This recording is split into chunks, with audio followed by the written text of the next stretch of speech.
Open with the bell, you know what I mean? And let the magnetic forces, you know, dissipate the magnetic pulses, not disturb this realm.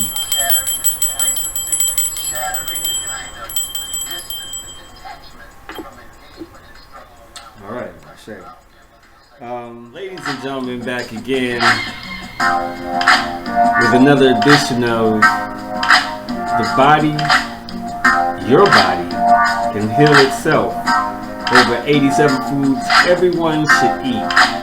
So we're going to give another little look inside of what you can do to just extend your life and live life more abundantly. Compliments of Mr. Maestro, WKIR. 99.9% of the time, nobody's perfect, but we're the closest. So check it out. Tell a friend to tune in. Listen in right now. Get this broadcast.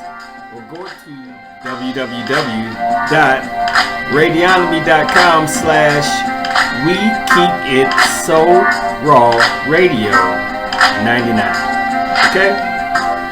Just a little interlude before we get into a little bit of what we'd like to talk about, what we'd like to read for you. I was just going to be reading a few chapters from some good information for you, so make sure you tell a friend to tune in, subscribe, like, and share.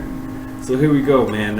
We're going to keep this going on the station that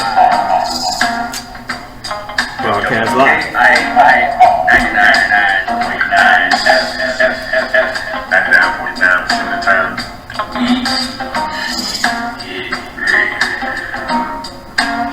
WKIR 99.com.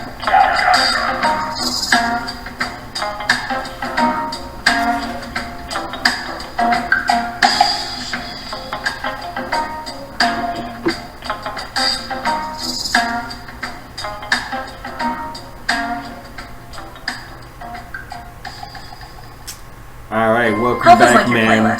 We are broadcasting live right now on WKIR 99.com. Just wanted to give a shout out to everybody that's checking in, man, to the live broadcast. I brought some friends with me this time. All right, so I'm gonna get right into it, man. If you saw the first broadcast, we were talking about a few things before, so check the video out. Again, subscribe, like, and share with a friend, and let them tell a friend. Anyway, fend off foodborne illness is something that we all should, be trying to find more about, because the CDC, or the Centers for Disease Control, has unveiled the 6 most dangerous foods in the U.S., and you might be surprised that some of the health food, quote unquote, one of those health food things is a gourmet delicacy, and one might have been in your breakfast plate, this morning. But you don't have to risk your health. Just check out the most wanted list that I'm about to present to you to find the tasty alternatives.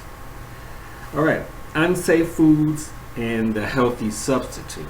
Okay, it's going to be unsafe foods and its healthy substitute. Okay, raw fish, sushi.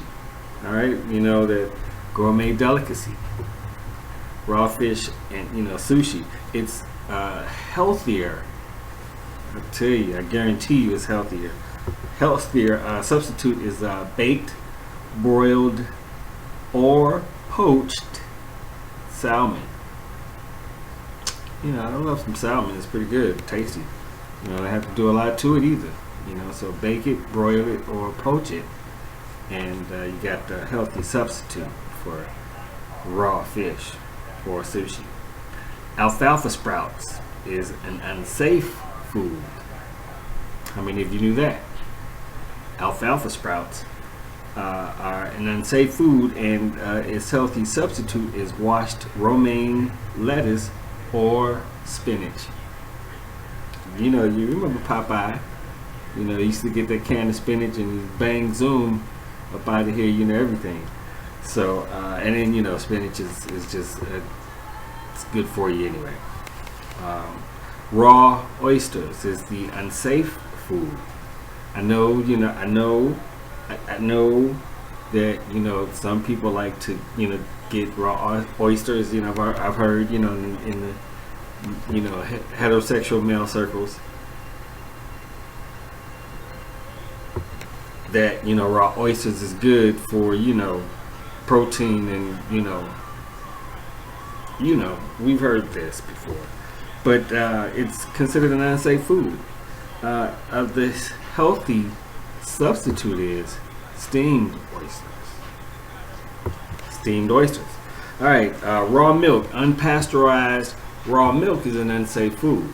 Of course, I mean. Anyway, it's a healthy substitute according to the CDC now. Is pasteurized dairy products. Personally, I would just say stay away from cow's milk if you could. I mean, honestly, just my opinion, truthfully, and honestly, but these are the CDC's unveilings. Anyway, runny eggs. Runny eggs. Its healthy substitute is eggs cooked until the yolk is firm. Okay, it's actually a little bit of common sense, but every now and then, if you get your eggs cooked, sunny side up, you like for it to have a little, just a little fluid. It didn't have to be runny, but just a little, anyway. Undercooked hamburger or ground beef. It's healthy substitute, of course, is ground beef cooked to an internal temperature of 160 degrees Fahrenheit. Now, I don't know what the Celsius is offhand, but 160 degrees Fahrenheit, you should cook all your meats. And really, especially meats. But the thing of it is, you should be picky about your proteins anyway. When you think of protein, you may imagine, bodybuilders and athletes. Yet, you need protein too. Another protein or nutrient plays so many roles in your body. It helps to build muscles, of course, blood cells, scar tissue, hormones, hair, nails, So, I'm not going to say that. All right.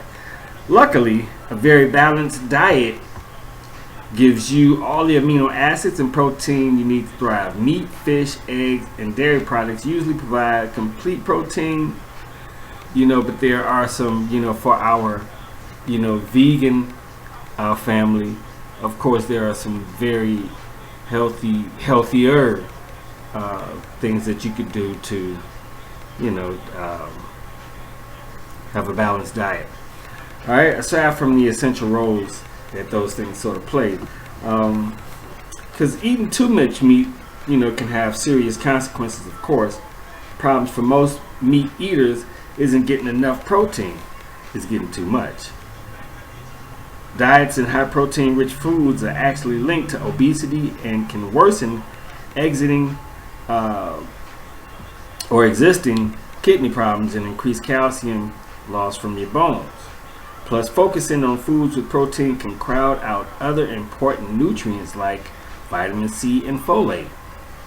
Plus, meat can come packaged with lots of saturated fat, calories, and cholesterol. Balance, of course, is the key, everyone. That balance is the key. You need protein to live, and you need to learn how to eat to live, which I've already, kind of said that in another book. Protein, you definitely need protein to live. Women need around 50 grams of protein daily, while men need around 65 grams protein daily. You need, to be aware of what you're getting in. A lot of times a better solution to, dare I say pork, but let's not go there. Beef and things of that nature, that, thicker meats, is fish. Switch to fish. Eat fish instead of beef, at least twice a week. You'll only not get plenty of protein, but you'll get a heart protecting polyunsaturated omega-3 fats.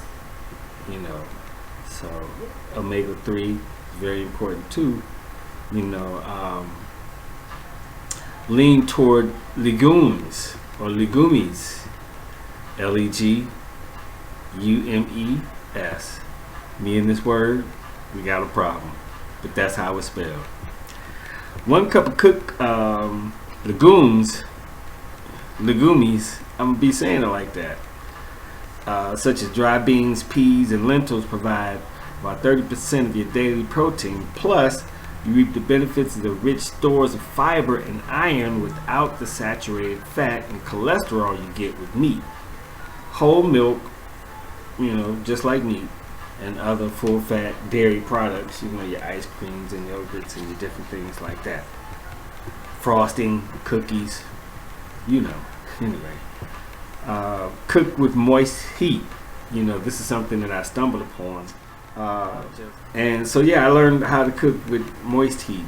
I learned how to cook with water. You can just take it. I took some seasons and water, and brought the water to a boil in the skillet, and then I applied like 1 tablespoon of butter, and put some tuna in there, and cooked it up, and it fluffed up real good, and it did its thing. I did the same thing one time with some salmon, and I tried it one time with ground turkey, and I was like, okay, I think I'm on to something here. So cook with moist heat.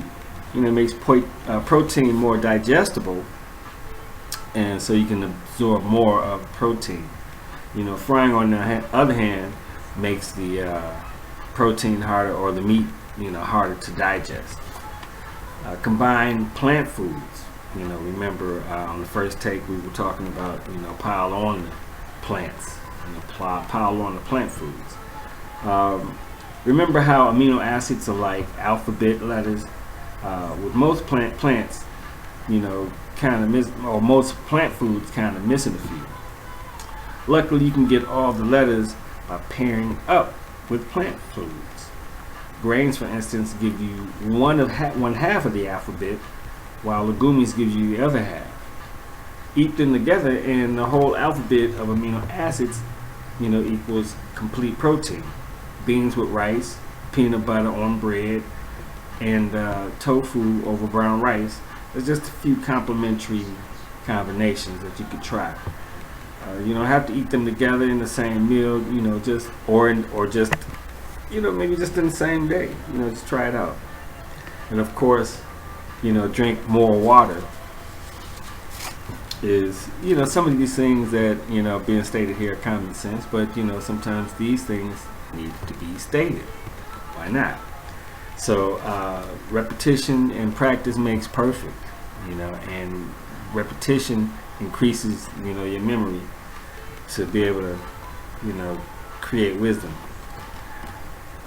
Wars have been fought over water, and whole civilizations have been built around it, because no one can live without it. In his book, Eat, Drink, and Be Healthy, Harvard nutrition expert Walter Willett puts it this way: you dry, you die. Even minor dehydration can make you feel tired, grumpy, and constipated. It could cloud your concentration and increase your risk of kidney stones and bladder cancer over time. Extreme dehydration can lead to heat stroke and death.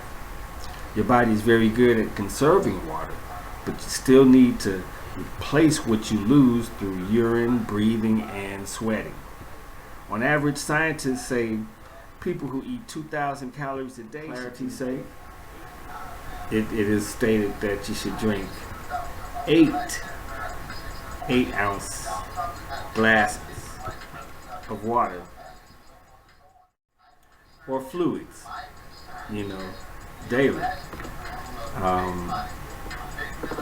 It's not surprising that the number differs for everyone. The elderly often drink more fluids, while people who eat lots of fruits and vegetables, which contain mostly water, may need less. You generally should drink more water during the hottest and coldest times of the year, when traveling on an airplane, when ill, or if you're in a high fiber diet. And on days when you're, very active out there jogging or cutting the grass or, planting or picking plants or, what have you. The best rule of thumb for normal days is drink at least 1 glass of water with each meal. Whether you drink orange juice with that, you still drink another glass of water in addition. Or at some point, just 1 meal a day. So I'm preparing myself now, plus I believe Ramadan is coming up. Time to practice fasting. So fasting is always a good thing to do. A side note outside of the book, that there's a very good book, Your Body Can Heal Itself. Just the thought of that, just the initial thought of your body healing itself through eating, at least the 87 foods that, we should all be eating. Some of these things are common sense, and I'm sorry for the bumping around. That was the book. Just wanted to, go back into the fact that, fasting is just always a good thing to do. It's self-discipline, it's self-preserving, and, you just get a lot out of it. So, try that, and sometimes you don't have to do the extreme fasting where you just don't eat nothing, you don't drink nothing for 40 days and 40 nights. Nah, I mean, try it, just 1 week. If you usually eat meat every day, then just try to eat meat only twice that week. And that will be at the end of whenever you start your week. Some people start their week on Monday, some people start their week on Sunday, some people start their week on Saturday. It just depends. Whatever. Just try eating it, and then try on the next time you decide to fast that you're not going to eat no meat, just beans and rice and vegetables. So just try it. It's just a side note, from the Mystic Maestro. I can talk more about water. Let's talk more about water. Water does more than just keeping you from dying, although one good reason to drink it is one good reason to drink it. It adds to your life in other ways too. So some of these fascinating facts are, like drinking 2 glasses of water while sitting raises low blood pressure in people whose pressure normally drops when they stand up. Okay.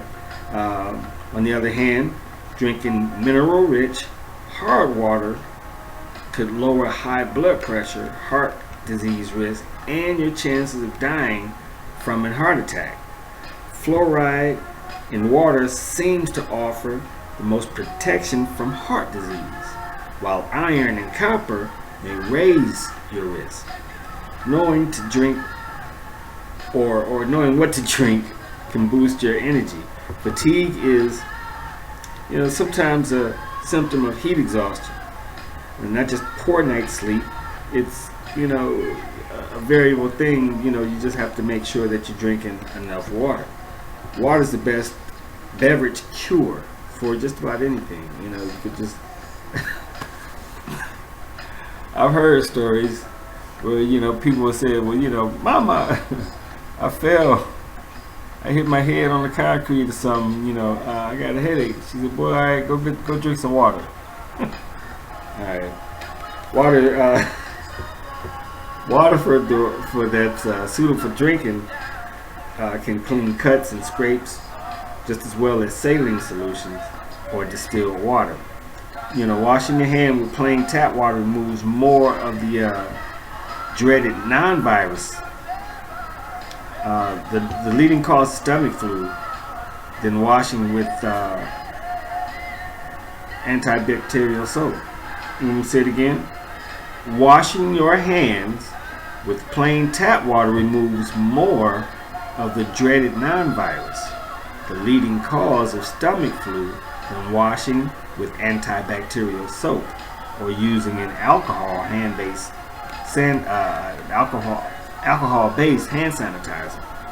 Water removed 96% of the virus, the antibacterial soap 88%, a hand gel a mere 46% in a recent study. Simply drinking 4 or more cups of water each day can help you lose an extra 2 pounds per year. Cutting all sugary drinks from your diet and replacing them with water can help you lose an extra 5 pounds a year. Sipping ice-cold carbonated water can banish that sense of having something stuck in your throat, thus ending the cycle of continuous throat clearing.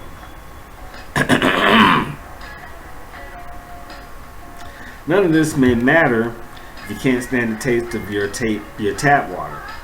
Treating public water with chlorine kills bacteria and viruses, and it makes it safe to drink, but it can leave an unpleasant flavor.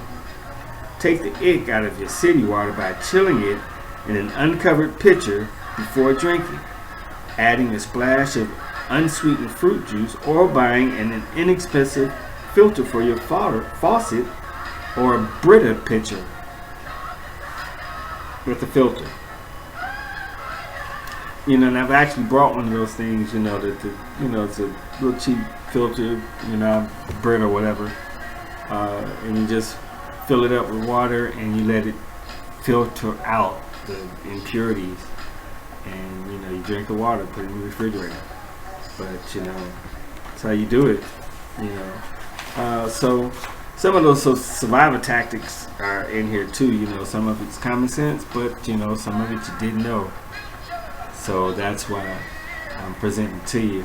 I appreciate you for sitting and sticking and staying and listening in, man. This is some good stuff if you're interested in healthy living and living life more abundantly and living longer.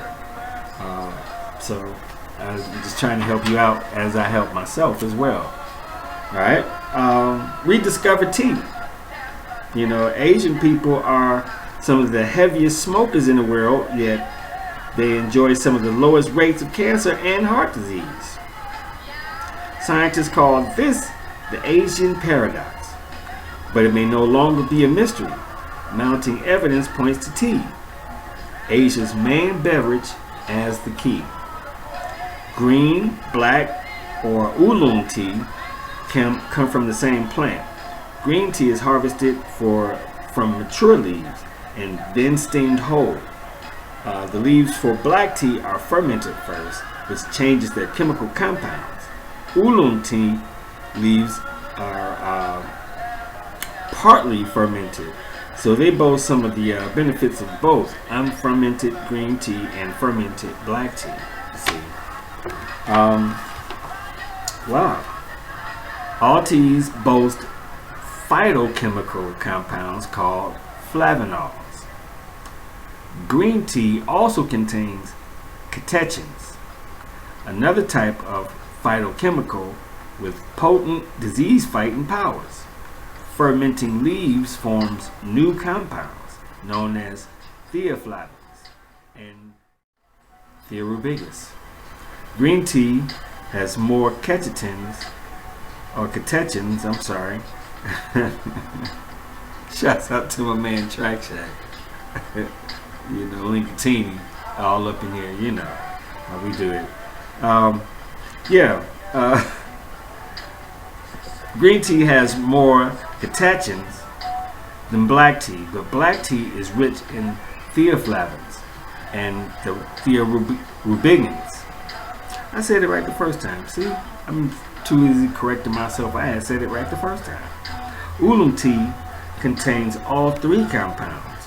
Tea offers serious defense against cavities in part because the leaves naturally contain fluoride.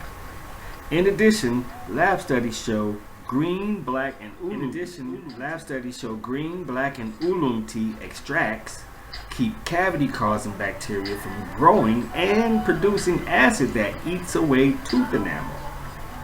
Beware of instant tea, though.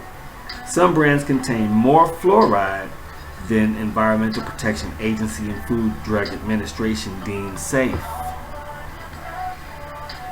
Green tea, this powerful beverage packs more antioxidants than either black or oolong tea. In lab studies, it shows promise for preventing cancer of the colon, breast, stomach, lung, pancreas, esophagus, and bladder. It also seems to slow the spread of prostate cancer when used alongside a class of drugs called COX-2 inhibitors. That's COX-2 inhibitors. Need more reasons to try it?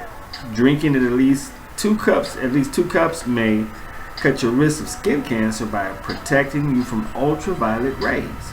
Plus, green tea may help prevent high blood pressure, lower blood sugar, soothe arthritis inflammation, and block bladder inflammation. And in one recent study, Japanese adults who drank 6 or more cups a day were less likely to develop type 2 diabetes. Just like the rest of your body, there are foods that will keep your brain razor sharp. For instance, lab studies in mice suggest a couple of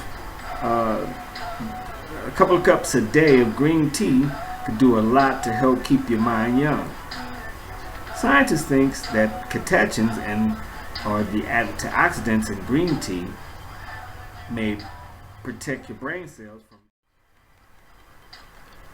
from just what I was saying. Scientists think that catechins and the antioxidants in green tea may protect brain cells from oxidative damage that accumulates with age. This, in turn, could help preserve your money, your memory, and learning ability. Well, your memory and your learning ability will affect your money. I tell you that.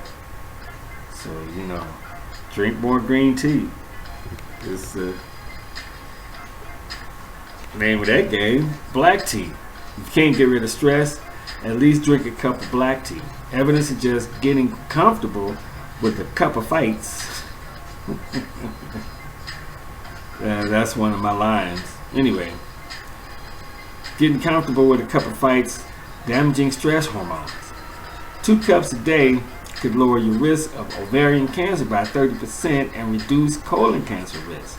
What's more, black tea seems to slash your risk of cardiovascular disease. Heart attack protection begins at just 3 cups a day, while 4 cups to 5 cups daily fights heart disease by relaxing your arteries. You can even drink to boost your bones and battle osteoporosis. Numerous studies show black tea increases bone density and protects against hip fractures, especially if you drink 4 or more cups a day. Adding milk will bump up your calcium intake too and further guard your bones. Oolong tea. This drink with the funny name makes a big impression. It seems to promote weight loss and lower triglycerides, and research links it to lower blood sugar in people with type 2 diabetes. Like other teas, it too boasts cancer-preventing compounds, namely caffeine, theaflavins, and therubigins. Still too, much of good thing can be bad. Drinking more than 3 quarts a day of oolong or black tea can lead to hypokalemia, a potentially deadly condition linked to caffeine toxicity. Drink tea. That is something to make wonder of when you think about it in that respect. And when you think about some of those, especially if you're watching like a lot of kung fu movies like I like to watch, you'll see some of those people are old, pretty old, you know what I mean? They are up there and they're drinking tea, always drinking tea or sake or something, you know what I mean? Some type of wine, which is plant-based. Wine, of course, is plant-based, so drink more wine. Make peace with coffee. Coffee has a conflicted history with legends surrounding it dating back as far as the 3rd century. Early monks loved it because It helped them stay awake during long evening prayers. And in the 17th century, some devout Catholics declared coffee sinful. Pope Clement saved the day by baptizing the brew, cementing its approval by the church. Undoubtedly, sleepy monks everywhere rejoice. We're going to get into some things about coffee. We're going to get back to that in the next location. Plus, we're going to talk about, adding a variety of meals, getting a handle on food labels and taking control of portions, and then talking about all you can eat foods and stuff. So we'll get back to this and more, man, on the next reading of Your Body Can Heal Itself. This is the Mystic Maestro, man. Glad to be here with you on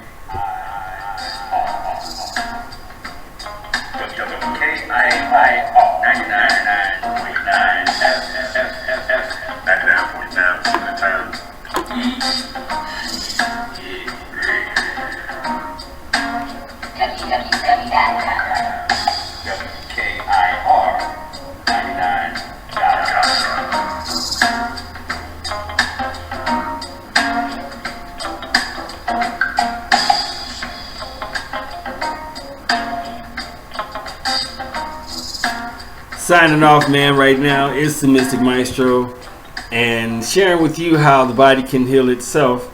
So make sure you tell a friend to tell a friend how we are right here on a daily basis. Go to WKIR 99 Radio on Facebook.